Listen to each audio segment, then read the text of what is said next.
तो सरकार रिलीफ के लिए क्या क्या काम करती है? अगर सरकार चाहे तो कहीं कुछ भी नहीं हो सकती, क्योंकि जब ये कोई आपदा आती है तभी ये पैंट कस के चलते हैं। सर देखिए, पूरा गांव जो है एक ही मतलब कटान पे है। हाँ। अगर यहाँ पे अगर कोई हानि अगर होता है तो पूरा गांव मतलब हो जाएगा क्षतिग्रस्त। तो आप तो मतलब उसके प्रत्यक्षदर्शी? जी जी, मैं बहुत सी बाढ़ झेला हूँ, मैं बहुत से बाढ़ में काम किया हूँ।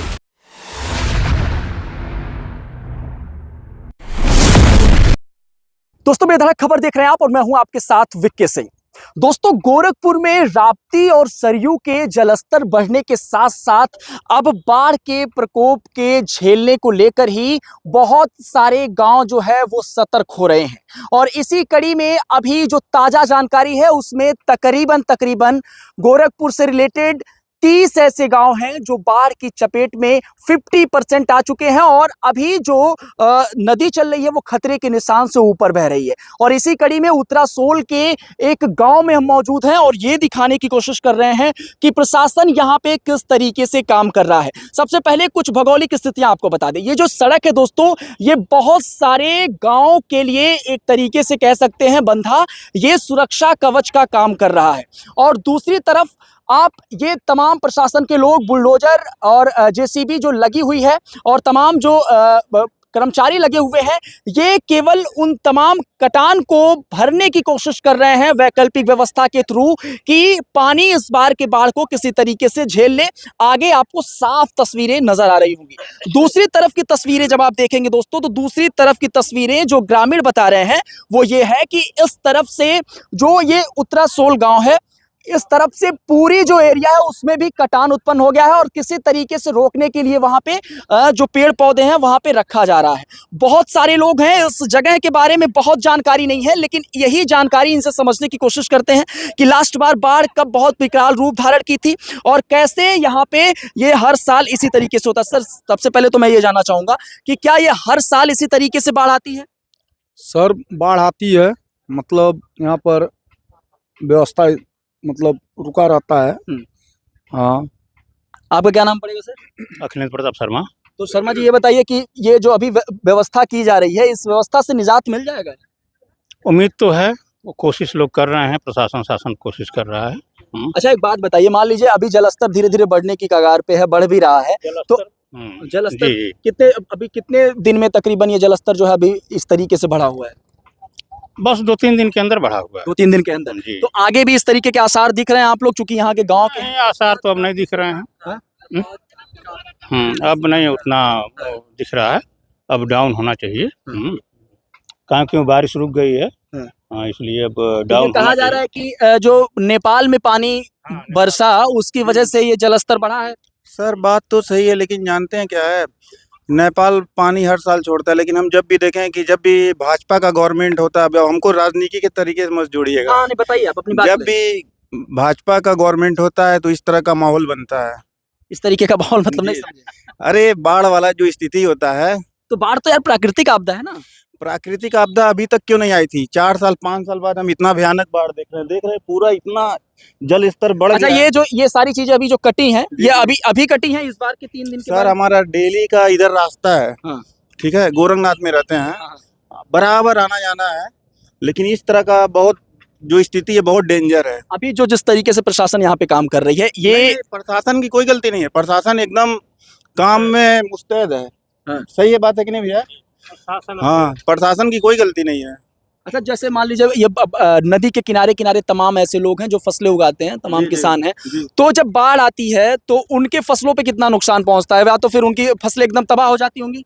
तबाह तो उनका दिल जानता है, वो तो उनका दिल जानता है, डूब जाता है पूरी तरीके से। अभी मैं उधर से आ रहा था तो तमाम लोगों को देखा जो छोटी छोटी अभी मूली पूरी तरीके से वो पनप नहीं पाई है, तो उसको उखाड़ रहे थे। हमने पूछा कि भाई क्यों आप उखाड़ रही हैं इतना जल्दी, तो उन्होंने कहा कि भाई अभी बाढ़ आ जाएगा तो वो भी बेकार हो जाएगा। तरोई निकालते हैं, नेनुआ निकालते हैं, लोग बोते हैं नदी के किनारे, जो भी सब्जियां उगाई जाती हैं नदी के किनारे, सब उसको निकाल लिया जाता है। भाजपा की सरकार की मतलब नहीं है, यह तो प्राकृतिक आपदा है, यह तो कोई रोक नहीं पाएगा। अच्छा, इसका क्या एक प्रोमिनेंट उपाय क्या हो सकता है? सरकार ऐसा क्या करे कि जिसकी वजह से जो है जो बाढ़ जैसी स्थिति उत्पन्न होती है, जिसकी वजह से हर साल जो ग्रामीण है यहाँ के डरे हुए रहते हैं, उससे क्या एक प्रोमिनेंट व्यवस्था की जा सके आप लोग के हिसाब से? सर, व्यवस्था ये जो मतलब बंधा है जो मतलब यह जो बंध रहा है इसी पर मतलब अब इस पे अब यह ठोकर अच्छा लगाएं तब जाके सही हो सकता है।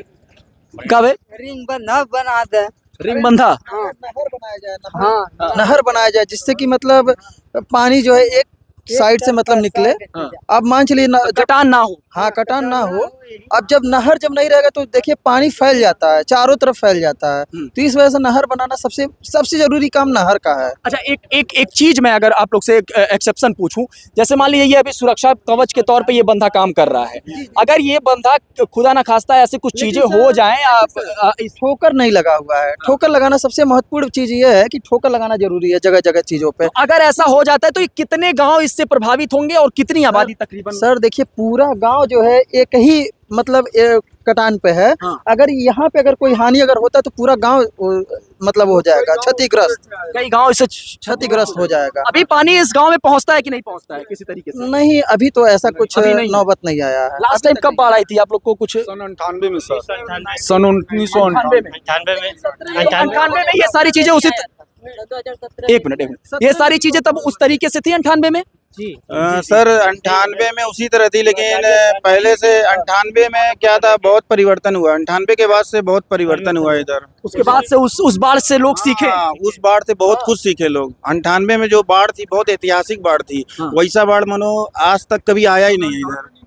उस समय कोई बाढ़ नहीं आया सर। 98 99 जी जी जी। तो अब व्यवस्थाएं भी थोड़ा बहुत जो बदली हैं। जी व्यवस्था बहुत रोड बना है, रिंग रोड बना है, उधर नहीं पानी जा रहा है। अब जो है नदी अगर कटान कर रही है तो उसके भी लोग उपाय कर रहे हैं। बचाने वाले भी थे हम।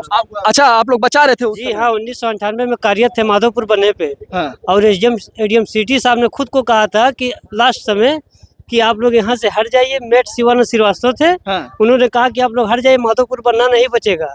आज जब 7 बजे लाइन इधर की गोल हुई बरगमा की, तब हम लोग जान गए कि बनना कट गया। तो आप तो मतलब उसके प्रत्यक्षदर्शी हैं? जी जी, मैं बहुत सी बाढ़ झेला हूँ, मैं बहुत से बाढ़ में काम किया हूँ। अब सिंचाई विभाग छोड़ के बिजली विभाग में। सरकार के अच्छा आप लोग जेन्युइन तरीके से बताइएगा, सरकार इस पे बाढ़ को लेकर कैसे काम करती है? जैसे मान लीजिए बाढ़ आया तो सरकार रिलीफ के लिए क्या क्या काम करती है? अगर सरकार चाहे तो कहीं कुछ भी नहीं हो सकती, क्योंकि जब ये कोई आपदा आती है तभी ये पॉइंट कस के चलते हैं। उसके पहले इनका पता नहीं होता है। अगर पॉइंट मतलब ये सारी चीजें पहले की जा सकती थी, पहले की जा हर साल होता रहता जी है जी, ये। सूखे मौसम में अगर इसको पायनिल करें या पैचिंग करें या ठोकर बना दें तो ये कभी इनको झेलना ही नहीं पड़ेगा। ठोकर की जरूरत है ताकि कटान कम हो। कटान कम हो। जी जी, नहीं पड़ेगा। पहले से व्यवस्थाएं अगर हो तो दिक्कत नहीं होगी। तो ये वैकल्पिक व्यवस्था जो है ये अभी करी जा रही है। आप पीछे जेसीबी और बुलडोजर आप साफ तौर पे देख सकते हैं, ईंटें आए हैं, तमाम जो कर्मचारी हैं वो काम कर रहे हैं, मजदूर काम कर रहे हैं, और एक तरफ जो है अभी कटान का सिलसिला चल रहा है। अगर इसके बाद अभी बारिश शुरू और तेजी से होती है, अगर खासकर यहाँ पे, क्योंकि यहाँ पे पिछले 1-1.5 दिन से उस तरीके से बारिश नहीं हुई है, बीते दिनों हुई बारिश, लेकिन ये जो तमाम बारिश का पानी आप देख रहे हैं ये नेपाल का है। और नेपाल की बारिश जब होती है और नेपाल जब पानी छोड़ता है तो एक स्थिति जो उत्पन्न होती है वो बाढ़ जैसी उत्पन्न होती है। और वही जब जलमग्न अवस्था जो है अपने रौद्र रूप में आती है तो कटान को लेकर जो जमीनें हैं, जो मिट्टी है, उसको काटती है और फिर ग्रामीणों को दिक्कत होती है। अभी फिलहाल 30 गांव बताए जा रहे हैं जो बाढ़ की चपेट में तकरीबन है। आने वाले समय में स्थिति और भयावह हो सकती है, लेकिन ये सारी चीजों के लिए व्यवस्थाएं की जा रही हैं। लेकिन सरकार को इस संवेदनशील मुद्दे को लेकर गंभीरता से सोचना होगा कि जैसा कि ग्रामीण ये बता रहे हैं कि यहाँ पे एक ऐसी ठोकर बननी चाहिए जिससे कटान कम हो या फिर ना के बराबर हो। और इस रिलीफ पॉइंट को लेकर पूरे साल एक जद्दोजहद या फिर एक तरीके से कह सकते हैं प्रयास जारी रखने चाहिए, ताकि जब ये 3-4 महीने जो टेन्योर बारिश का होता है, बरसात का होता है, इससे निपटने में सरकार बेहतर तरीके से अपनी कार्यक्षमता को दर्शा सके। इस पूरे मुद्दे को लेकर आपकी क्या प्रतिक्रिया है? और गोरखपुर में हर साल जो निचले स्तर पे जो बसे गांव हैं उनके लिए हर साल इसी तरीके के भयावह स्थिति और डर का माहौल उत्पन्न होता रहता है, लेकिन इसके लिए सरकार को एक मजबूत कदम उठाना पड़ेगा ताकि उनके अंदर से वो डर का माहौल खत्म किया जा सके। इस खास मुद्दे पर आपकी क्या प्रतिक्रिया? अपनी प्रतिक्रिया दीजिएगा। बने रहें बेदरा खबर के साथ, मैं था आपके साथ विक्की सिंह।